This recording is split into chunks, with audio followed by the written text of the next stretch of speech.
کو چېرې مونږ او تاسو غواړو چې د خپل سوچ بدل کو یا د خپلو ماشومانو سوچ بدل کو د راروان پښتون قام سوچ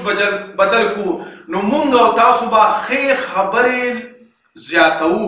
او ښه سوچ لرونکي خلک به زیاتوو او د ښه سوچ او فکر لرونکي خلک به سپورټ کوو او د هغې اواز به خورو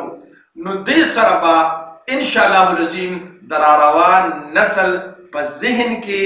سوچ چې کوم دی نو هغه بدلیږي هغه سوچ به ښه سوچ وي پاک سوچ به وي او د هغې ژوند به د اطمینان او د راحت وي خو چېرې فرض که تاسو غواړئ چې مونږ دا دوه نورې طریقې د خپل سوچ بدلولو زده کړو نو انشاءالله العظیم سبا له به یو ځلې بیا هم مونږ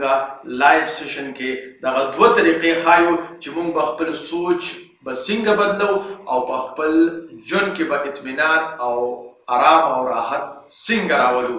مونږ سره اوسئ د لوی الله په امان السلام علیکم ورحمت الله وبرکاته د خدای دپاره پښتنو سانونه وپېژنئ ستاسو دپاره خو به ځان له پیغمبر نه راځي